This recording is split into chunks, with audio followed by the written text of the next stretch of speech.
racist and biggest, we clap back. Big mama taught me to bow my head, but I see beauty in me instead. If your mouth closed, then you don't get fed. Had to read books, not be special ed. Jesus was known for bravery, but he seemed pretty sleepy during time of slavery. I know that it all was a lie. Why did so many have to die? Watch my paradigm shift.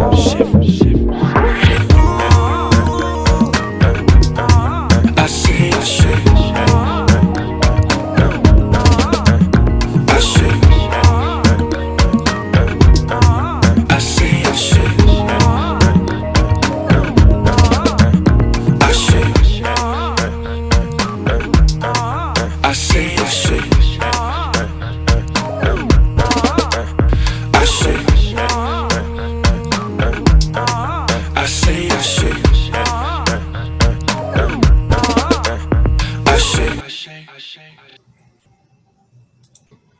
In a Protestant Christianity creeps into his academic career, which is completely false. The reason why Martin Luther King was espousing those beliefs was because of who his teacher was.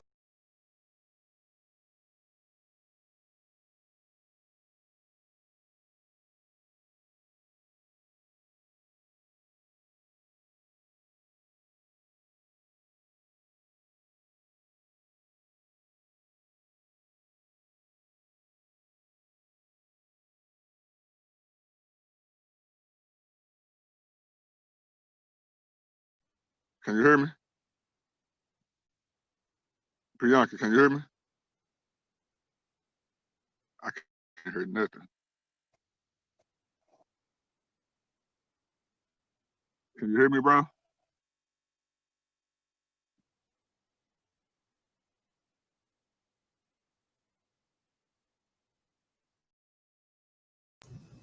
My bad, I was muted, bro. What you say? Okay, there you go. No, I was trying to make sure that you could hear me because I couldn't hear nothing. Okay, yeah, I could hear you. I just couldn't. I'm trying to respond and couldn't. My bad. Yeah, I got you. No problem. All right, let's pick it back up. All right. And false. I just wanted to put that out there. Just look up ancient Near Eastern text related. Let me ask both of you guys a quick question, all right? Sure thing. With Martin Luther King saying that, Yes. without thinking about James P. Pritchard, are we in a sense appealing to authority because Martin Luther King said it, so necessarily it to some degree, yes. To some degree, yes. What do you say, Damon? Yeah, what I'm saying is that Shakka is just wrong. The fact is that if you follow the writings of Martin Luther King and his theological development, the questions that he asked, so Shakka's not engaging with that, right? So but here's the thing: I'm a student of Martin Luther King's work throughout years. Okay. And the fact is that a lot of Dr. Martin Luther King's theological ideas were in fact a reflection of the German zeitgeist that first posited that idea. That can't be refuted, brother. It can't be refuted. And see, I'm gonna say this, and again, as much as I like Shakka, as much as I like his demonstration, I agree with Pastor Richardson. It can't be refuted. Like when you look at his positions when he was in college, and as he developed into adulthood, or as he became more mature, and you look at his approach to theology, you see a transformation occurring over time. Like it's evident when you read his work, when you listen to his speeches, when you read his books, when you read his papers, his letters. Anybody that's studied the man in depth, I'm not talking about one statement here, one statement there. I'm talking about a myriad of items that he put himself into over time, it's clear that there was a transformation in how he saw things from a theological standpoint. Right. And so I gotta agree with Pastor Richardson in that. And I gotta agree with you, and I think we agreed before we had even started playing this part of the video. I feel like not just Shakka, but other people's too. Once the word source started coming into the conscious community, everybody just started grabbing books. But I don't think they know how to, not everybody, some people, I don't think they know that even in you having a source, when it comes to primary source and secondary source and just things like that, it's not just about grabbing the book and reading it. Context matters.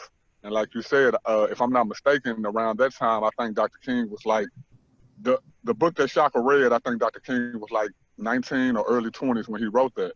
And like you said, as you study Dr. King as he got older, you can see him getting farther away from that theology. So long story short, I agree with you and Damon Richardson on that. Yeah. It cannot be. And I tell you how I can say you Hold on. I know you may want to, but the idea historically traces it back to, you do not find anybody before that. You do not find anybody before that carrying the idea that Christianity borrowed from Greek mythicism. That comes from the zeitgeist of that period that was pushed largely by, it's a fact coming out of the Enlightenment period. Okay. I mean, if we had a debate on that, if we prepare the whole debate on that, you'd lose in the first round. Okay. I would push so much evidence upon you that you would collapse. All right. How much money would you be? Hold on. Yeah. It cannot be debated. How much money would you be willing to put on that? To point out that he had the one teacher. Listen, that's not where he was getting it from.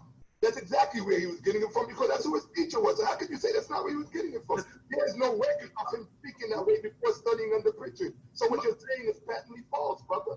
Come on, you have to be honest. Just because of what I'm saying is this. There is simply because the historical evidence, right, that would have come from Pritchard's work may have reflected some of the zeitgeist of the Enlightenment period of 19th century Germany, as you like to refer to. That is where the idea comes from. Hold on, but I'm saying, Damon, you're intelligent. Hey, pause there for me. What I'm saying. You remember what I was saying earlier when I was saying that rather than just going to the person that Shakka went to, Damien just went to the doctrine overall and just showed him where it came from, the entire doctrine itself. You see what I'm saying? Right. Yeah. So it's kind of like stopping the argument before it even gets started. But yeah, go ahead. The thing is that ideas, worldviews can converge without necessarily, number one, coming from the same sources, right? I'm sure you could agree with that. Ideas and worldviews can converge without coming from the same sources.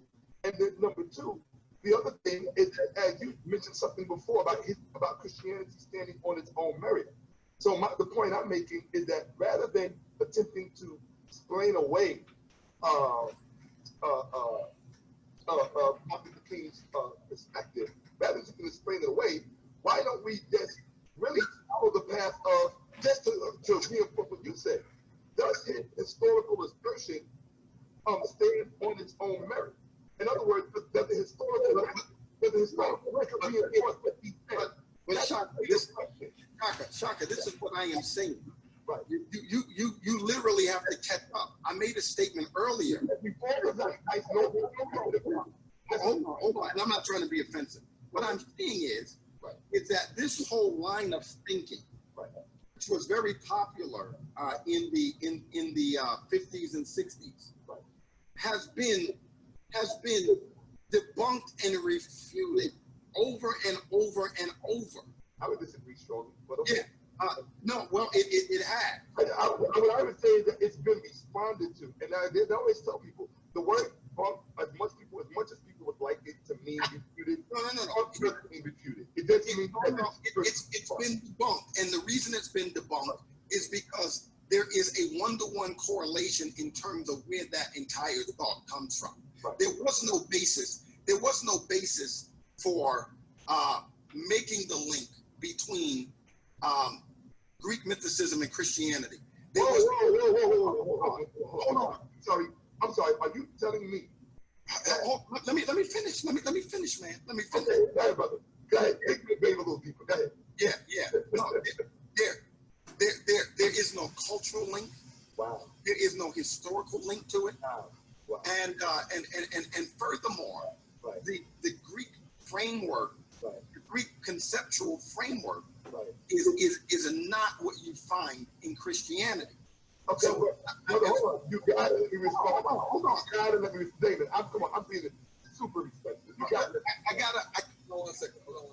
Let me hold on 1 second, guys. Okay. 5, 10. As long as you guys rock like this, I'm cool with it. Okay. Can I ask one question real quick while I go back and mute my mic? Can I ask one question? Yeah. All right. Wasn't there a split and fight between Hellenistic Jews and Orthodox Jews over certain things before? As a matter of fact, Come on, bro. Dude, come on. Why are you doing that to me, doctor? You're not letting me eat. Let me eat. But Shakka, let me just finish making. Let me. I don't want it to get way off track. So it's irrefutable that line of thinking, which has been refuted and debunked by not only conservative scholars, but liberal scholars will tell you that that's where the idea came from. It was invented by German liberal philosophers and theologians of that time, and that is what King was being influenced by. In fact, I disagree. I know you might, but who did? So this is what I'm having a hard time with in this particular exchange. Right. It's like my brother Shakka, despite Pastor Richardson being, I think, gracious in the fact that he know what he know, right? He's fully aware of what he knows,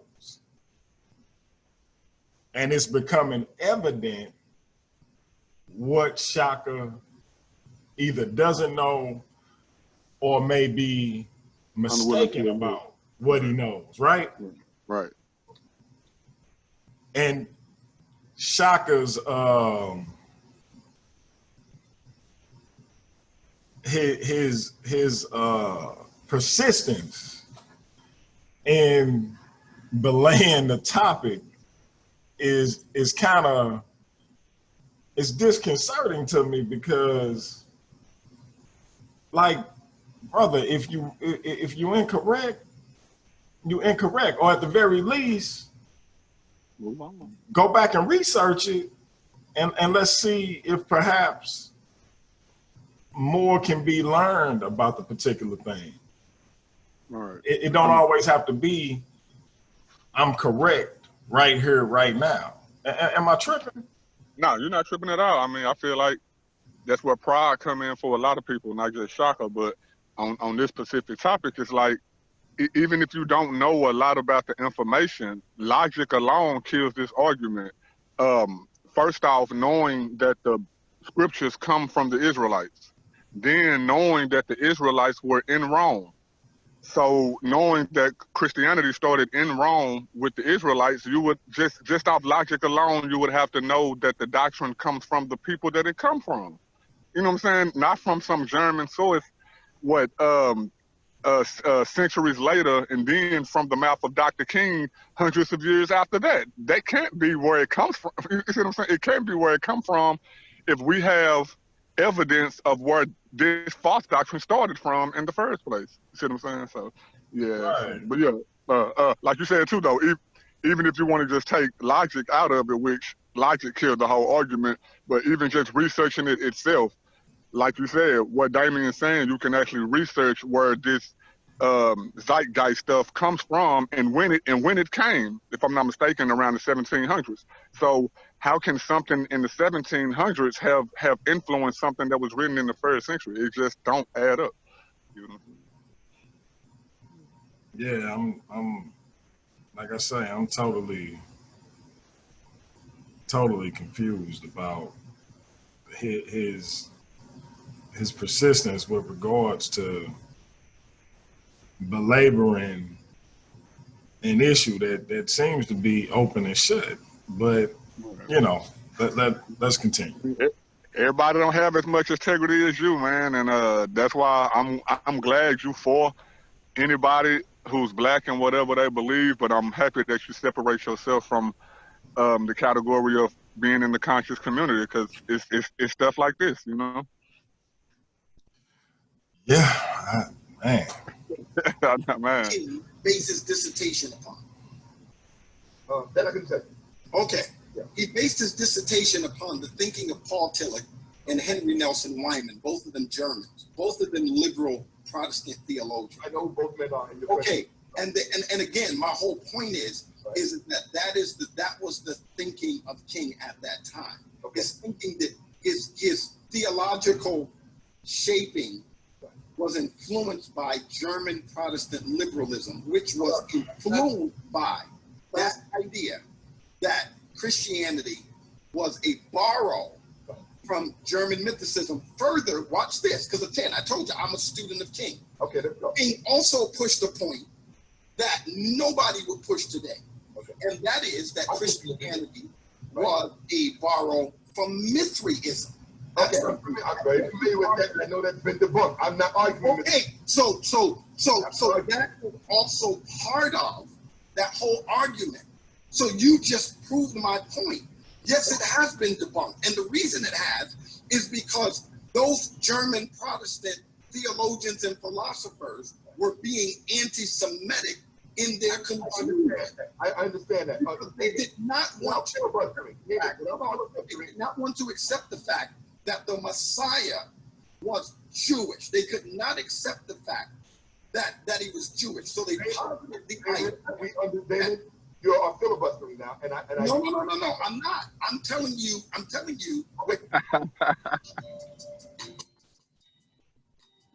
You tried to hit him with that filibuster.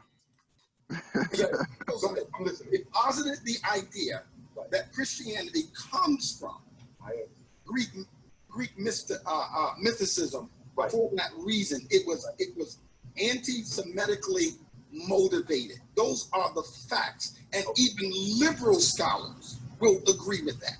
Can I ask you a question? Will agree with Can that. I ask you a question? Mm-hmm. All right.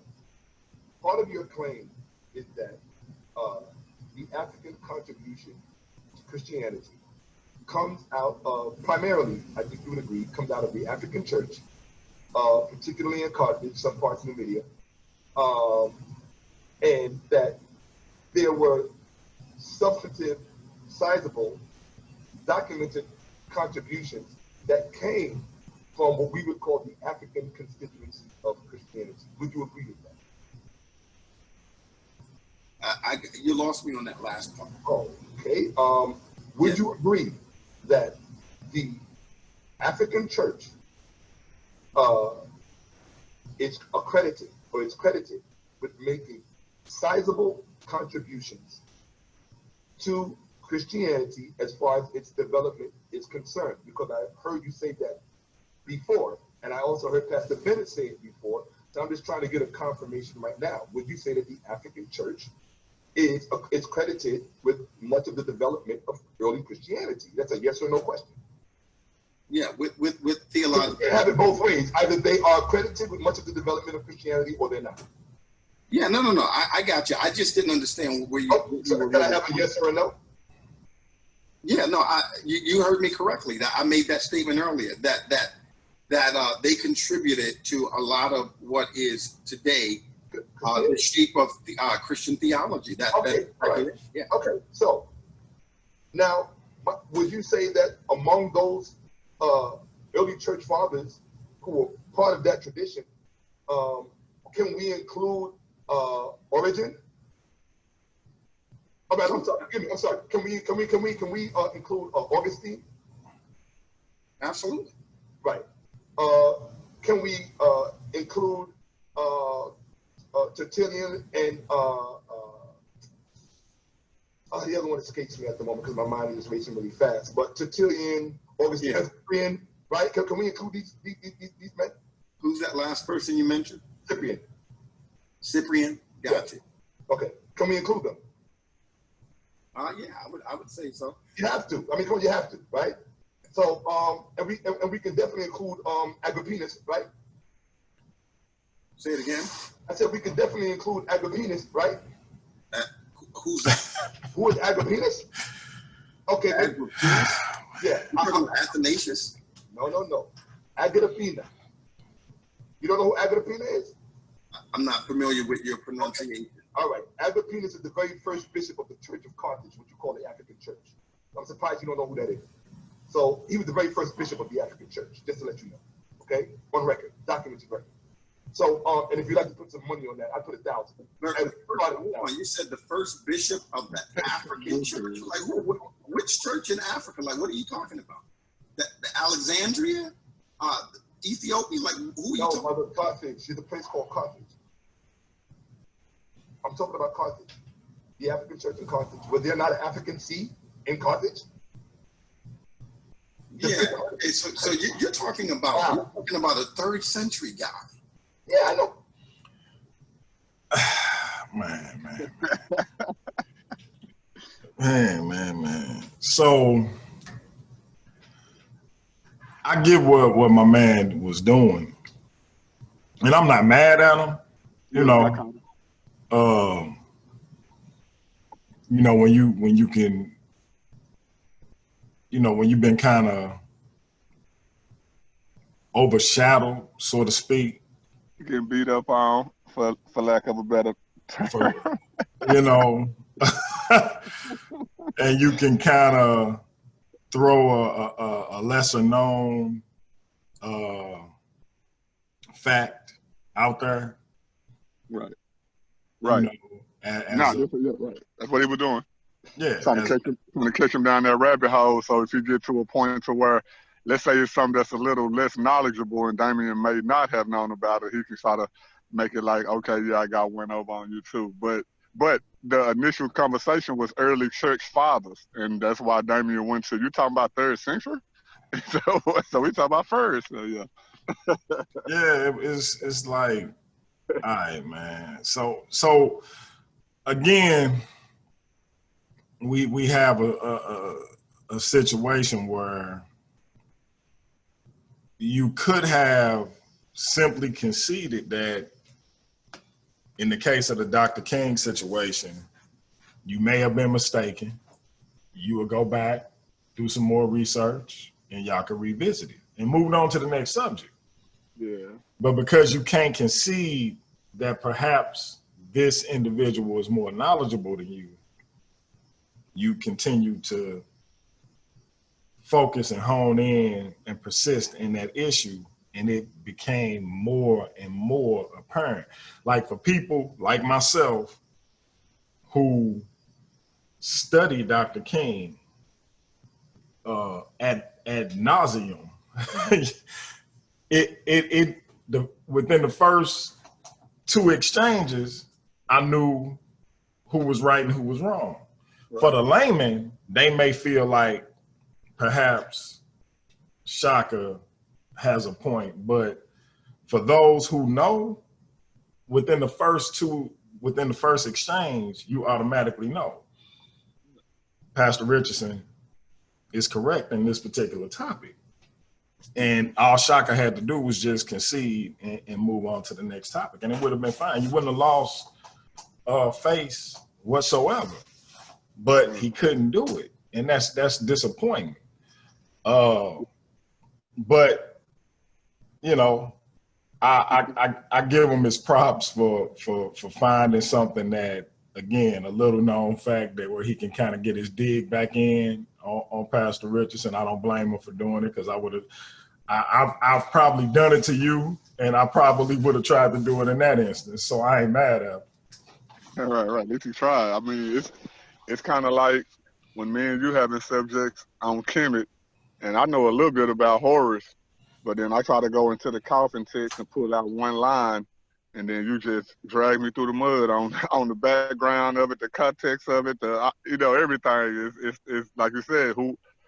It ain't about who's more knowledgeable, but in a certain area, the person who got the knowledge of that particular thing, you got to just let it go. And I find that argument, those type of arguments, wrong all the time when it comes to just Christian doctrine. Now, I can see why some people don't believe in the Bible, but when it comes to like certain scriptures or just doctrine and stuff like that, I feel like people who don't believe in the Bible or don't practice the Bible, not that you may not have an argument, but how could you even think sometimes that a lot of these arguments can hold up against a person who actually study it, read it, practice it? If you get what I'm saying, it'll be no different than me coming up to you trying to do the same thing to you with the coffin text, knowing that I may have read it or read here and there or whatever, but I don't know nearly as much about a person like you who study it. You know what I'm saying? It goes both ways. You know what I'm saying? Yeah, it just prime example.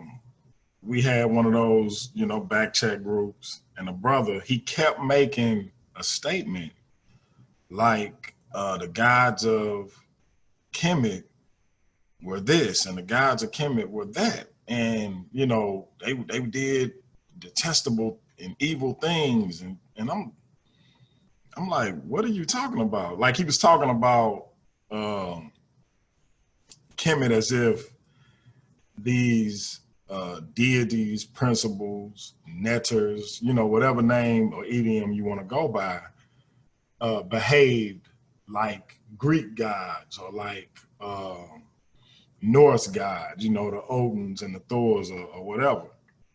And so I was like, what, give me an example of what you're talking about. Oh, well, I don't know. I don't know the Egyptian doctrine as good as you, Piankhi. Well, what are you talking about? Right. Like, you got to show me where they behaved in a particular way, like what you describing, because it's not there. But he was just talking. And so, and that's the same thing I feel like my brother doing. No, and it's no different with certain Christians too. You or me, like you go into some of these Christian chat rooms and they'll have memes, that say certain things, let's say like homosexuality in Egypt or something like that. And then once somebody shared and other people start elaborating on it, they feel like they don't have the need to actually go look it up because the person who said this has the authority on what it says and maybe they looked it up. You see, so it's no different with some of us too. You see what I'm saying? So, and that's big of you to concede that. And I got something coming up on the other channel that's gonna kind of put the kibosh on some of that homosexuality talk. But we'll get to that later. Okay. Know what I'm talking about? Okay, yeah, no, he's not. Definitely not have been. You're talking about. So I'm talking about people who are considered to be the early church fathers. Am I not naming any of the early church fathers? No, I got you. It's obviously the early church father, or he's not. Yeah. Okay. No, I get you. All right. I think at this point you're being I'm just trying to follow where you're going. I think at this point you're being evasive because you already. No. I'm just.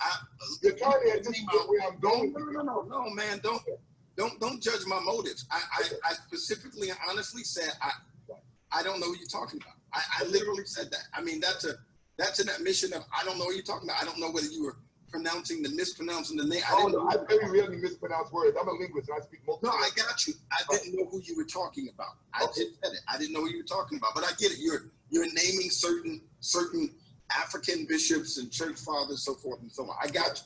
I'm trying to follow where you're going. I'm naming people who were very influential. I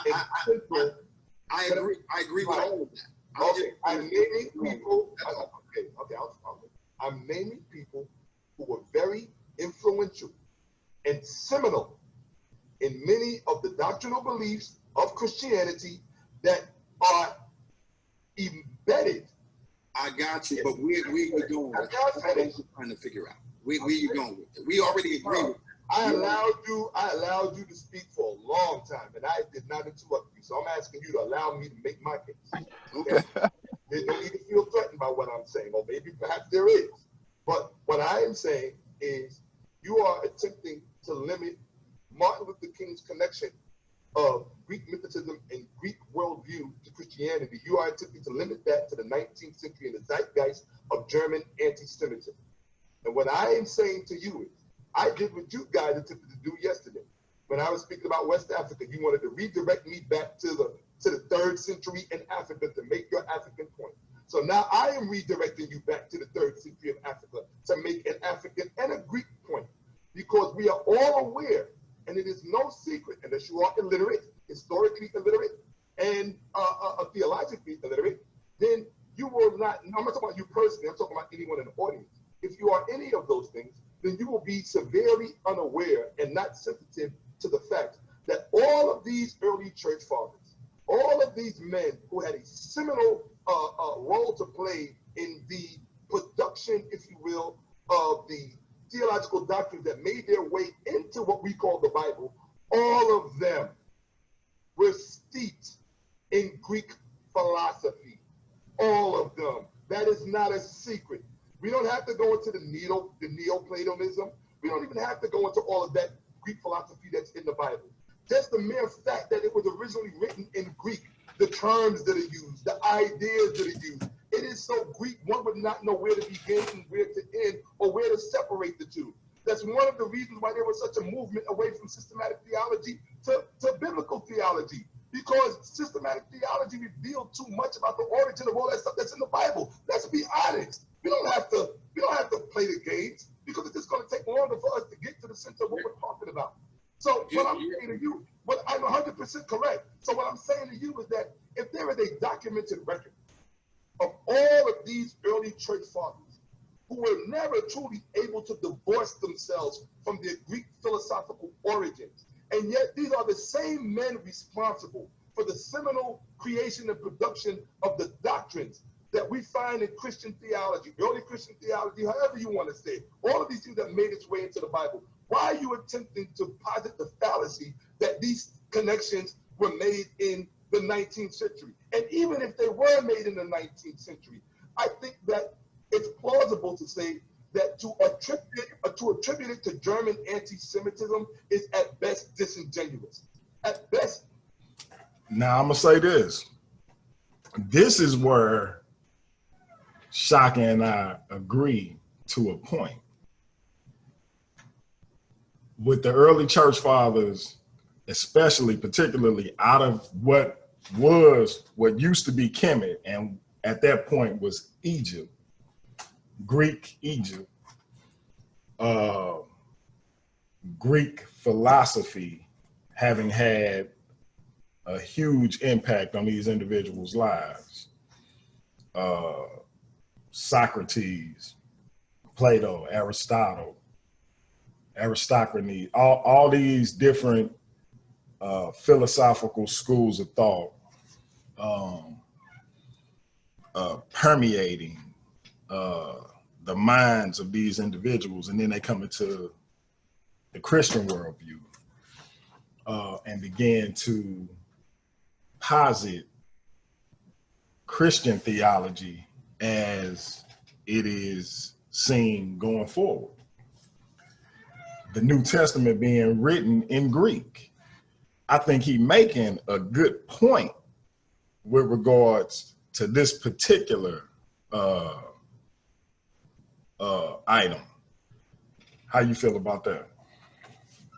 I would say Damon did a video on this, I think yesterday, that I had watched. They stayed in Rome, and like you said, even if they grew up in Rome or however, or used to Roman customs or whatever, so of course where they live at would be the way that they would express themselves, but that holds no weight on the doctrine itself.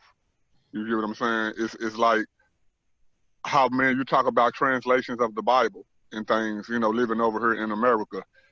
The way that I probably would have explained something in the Bible using stuff that me and you use over here. You know, let's say if I say like a Gucci bag or a Benz or, you know, whatever. I would use something over here to get you to understand a biblical point, because this is where I'm at. This is what I'm used to. This is how I'm used to describing things. So when it came to the Israelites who stayed in Rome, which spoke Greek, which Greek was the lingua franca of that time, them writing the Bible or talking the language that was the lingua franca of that time and expressing thought in that way would still hold no on the message itself. It would just hold weight on the way that they express the message. You get what I'm saying? Gotcha. And the reason why I say that is because it's not a secret that for the most part, German scholarship is usually the best. I'm not saying it was not replete with racism in the 19th century, because it was. It was very replete with racism. But what happens is that German racism becomes a very easy out for persons attempting to push and present Damon Richardson's argument. It's a very easy out, because what it does is it discounts the Greek connection of the early church fathers who are seminal. And you have to look up the word seminal for those of you who don't know what it means.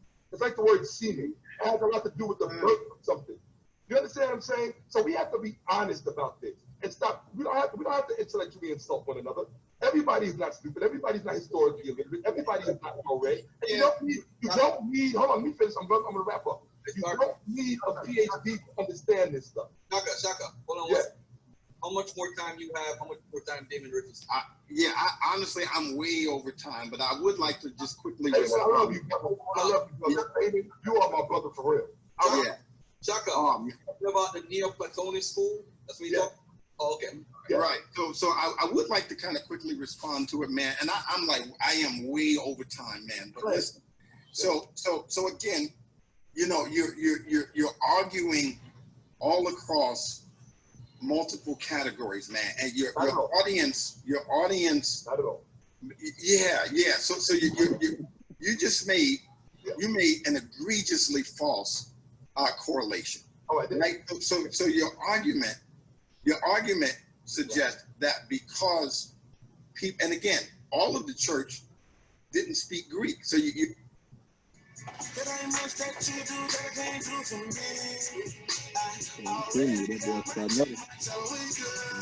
Money on this one, boy. You have many people who are Latinists. That's why you have Latin church fathers and you had Greek church fathers. That false NYC paying him, man.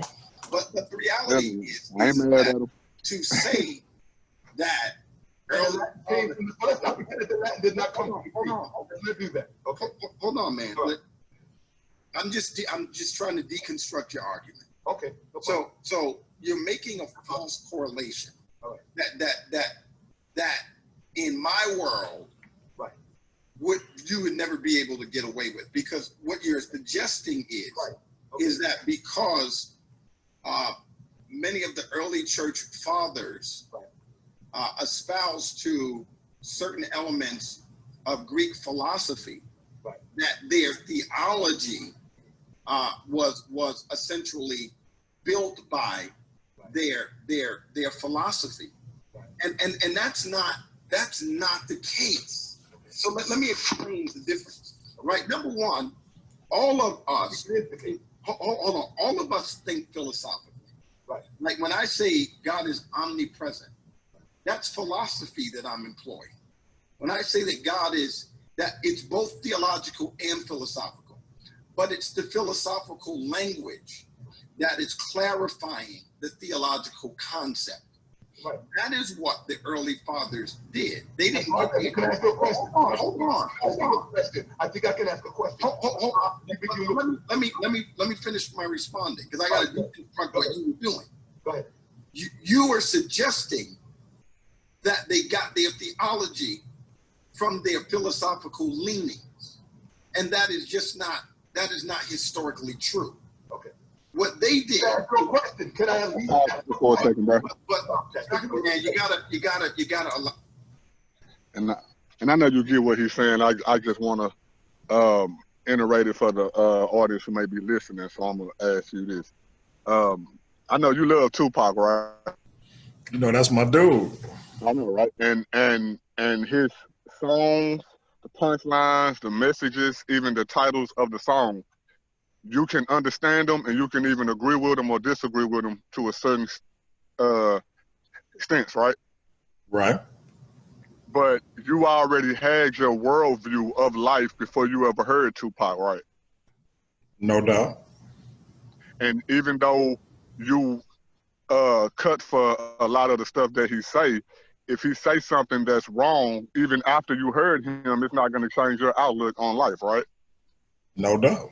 And that's what Damon is pretty much saying. Like, they already had the doctrine. Just because something was in the middle of that, you know, like your language or where you from or something like that, that don't take away from the core of it. The message was already there. They just happen to be in Rome, or they just happen to speak Greek. You get what I'm saying? That's all it is. Yeah, and I think I really think Shaka know and understand what he's saying, but I think Shaka want to make at this point he want to make his point.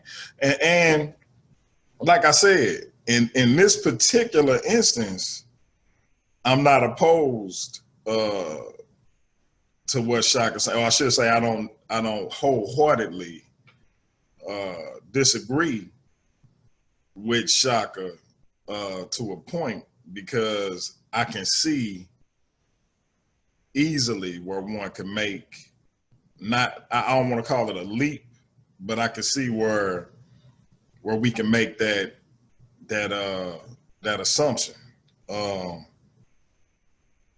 But let's let them continue. Okay. Allow me to deconstruct. So Okay. I'm explaining what happened in church history so Okay, go ahead. so that the audience can understand. This is from a person who has spent over 15 years or more studying church and Middle Platonism, Neoplatonism, so forth and so on. Socratic philosophy, whatever. I get all of that. But they utilize that to clarify their theological points, not to create them. And so you have to understand that what many of the post-apostolic and early church fathers were tasked with doing was to explain to a world that saw Christianity as hostile, as the cause to cataclysmic events and tragedy, to see it as a pernicious suspicion and all of these negative things. Yes. They were very palatable in the way that they went about utilizing Christian theology as an apologetic. It's no different than what John did by employing the Philo's logos. Right. It's not merely that he employed the terminology logos. It was the meaning that John poured into logos that was different from Philo. But he utilized, you got to remember, these people are not speaking out of a vacuum. Okay, now you're feeling I'm not here for a lecture. I'm clarifying history for the I'm audience. not here for a lecture. With all due respect, I'm allowing. No, I'm not lecturing you. I'm interrupting your argument, but you got to allow me to do that. What I am saying is that nobody denies that they utilize philosophical categories in order to clarify their theology. Right. But it is absolutely false to suggest that their theology was developed from their philosophy. That's wrong. Okay, So let me ask you this, bro. If it's false to say that their philosophy influenced their theology or came from their theology, is it fair to say that there was a cross section between the two? Like, not to say that one sort of superimposed itself over the other, but is it preposterous to say that there was some overlapping with regards to I can apply elements of my philosophy to my theology based on any number of criteria, beliefs, mores, folkways, etc. Why is it so far-fetched for us to reach that assertion? I can, as I said previously, yeah, I can agree that a person can use what they used to using to describe what they're trying to explain. You get what I'm saying? That's pretty much what you're saying. So I can use what I know to describe what I'm trying to say. That doesn't mean that what I know, that doesn't mean what I know actually, how I'm used to explaining it and where I'm at. That doesn't mean that that's where that doctrine comes from. It's kind of like this. If I could explain it this way, it's kind of like if thousands of years from now, when people hear rap music for the first time, and because rap music is in English, they can say, well, hey, the white man invented rap music because it's in English. But no, it was invented by black people who spoke English. So they had nothing to do with it. So it's the same thing with the biblical doctrine. They were in Rome, or they were doing the Greek things that they were doing, but the theology that the Bible teaches didn't come from the philosophy that the Greeks were teaching. You can use the philosophy that Greek was teaching to explain the theology of the Bible, but you can't say that the theology of the Bible comes from the philosophy of the Greeks. You get what I'm saying? Got you. And so my question would be, when we look at these elements, right, of Greek interaction, be it through the church fathers or proximity, the New Testament being written in Greek, etc. Even with some of the Greek myths, be it Hercules, Perseus, Achilles, being very similar in narrative to the Christology or soteriology of the New Testament. Okay, let me ask you this. Go ahead. Let's say Hercules had 12 disciples and walked on water or whatever. Let's say that that's true. And they know that Hercules is a myth, right? Let's say Jesus come along as a real person. Now we know the myth and what the person was said to have done in the myth. But then we see a human come along that we are witnesses to or hang around and actually does these things. So would that, just for what we're saying, would that be us stealing, or we're not stealing, or would that be us getting our theology from the Greek philosophers, or would that actually be us explaining what we saw in Greek?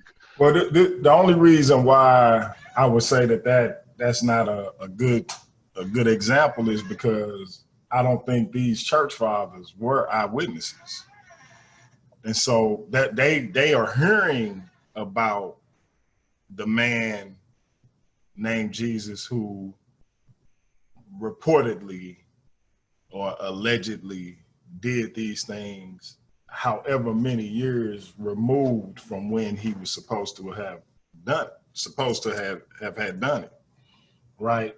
So if they coming out of Greek thought, knowing the myths of Perseus, Hercules, etc., I'm sure there was some philosophical thought going on in their mind, like, wow, there actually is a demigod that's real. Because I'm not gonna sit here and say they didn't believe it was real, but they thinking, okay, we have these stories of these demigods in our myths from our homeland, but this is an actual real demigod, and it happened, etc. So I'm sure some of, as they were coming up with the narratives and the backgrounds for some of these things that were purported to have taken place, filling in some of these holes and these voids, I'm sure, or I ain't gonna say I'm sure of anything, but I'm gonna say it's not hard for me to imagine taking elements from particular stories, tales, myths, etc., and filling in those gaps, be it the Iliad, the Odyssey, and other stories from those legends and myths, as well as the Old Testament. Like if you break down the book of Matthew and you break down the Exodus and Deuteronomy, you will find parallels. Now, I'm sure to the Christian that's just how God lined it up. But to the outsider, it's not hard to imagine that New Testament writer, Matthew or whomever the anonymous writer was, did that on purpose. Because these weren't just average everyday people writing these narratives. These were expert writers coming up with these narratives. This wasn't no just somebody who had an everyday regular job and decided to write something. These people knew how to write. So that's kind of my point with it, and that's where I don't even know if that's where Shakka leaning, but that's kind of where I'm going with regards to what he's postulating is giving me cause to sort of point into the direction that I'm pointing in, if that makes sense. No, it makes sense, but shoot, Damon had already cleared that earlier when he said, well, you would have to account for the other early church fathers who wasn't in Rome, you know, who had the same doctrine, who just say other people who wouldn't have been accustomed to her. I mean, now first I was just being hypothetical, of course, you know, by naming certain things. Right. But in majority of these stories that people try to tie into Jesus, a lot of them, as you know, like I know, they don't line up at all. I mean, honestly.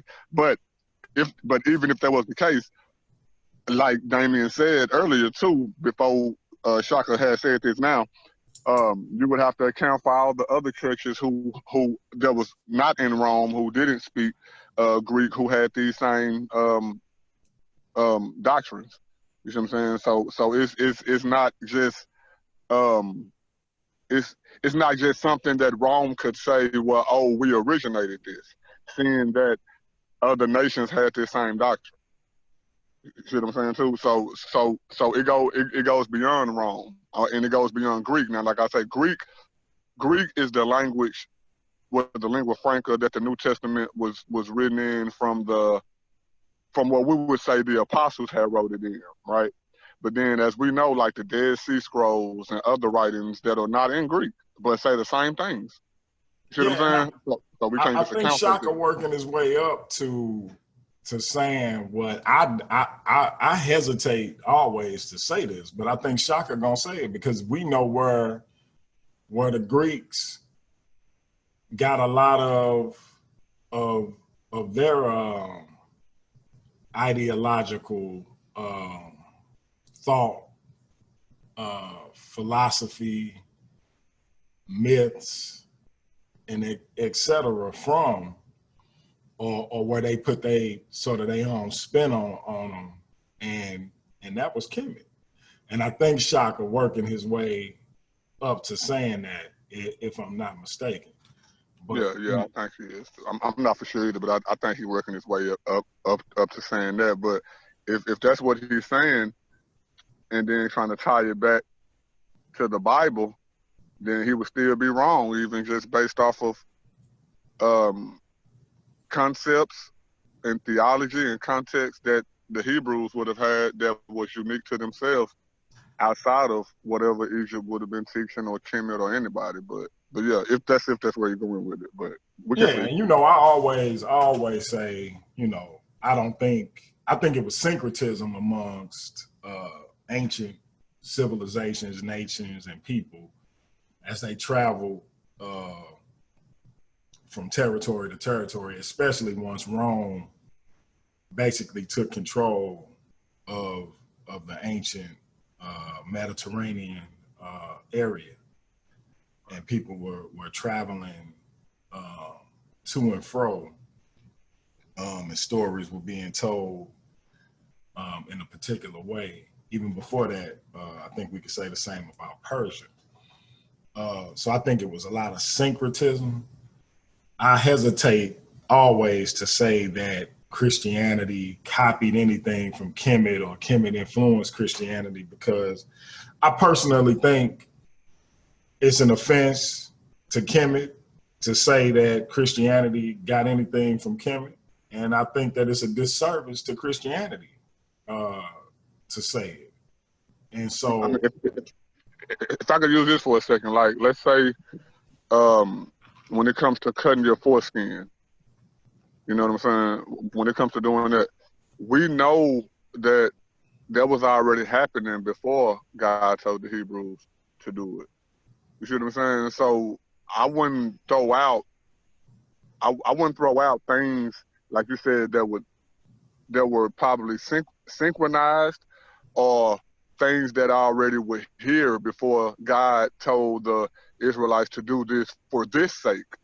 And I think that that's the mistake that some people make, not in all instances, but in certain instances where there were things that existed on earth that God told the Hebrews not to do, not that it originated with them as he told them not to do it, but he told them to do it for whatever particular purpose he told them to do it. You know what I'm saying? Like, like sleeping around, don't kill nobody. You know what I'm saying? Like, even inside the Bible, we know that before the 10 Commandments was given to the Israelites, do not murder. When Cain killed Abel, Cain had already knew that he murdered somebody, and the 10 Commandments were not given. So even in the biblical narrative itself is denouncing the fact that people can take a stand and say, well, this stuff here wasn't acknowledged until this group of people came along. You see what I'm saying? And I think that some people kind of take that totally out the picture.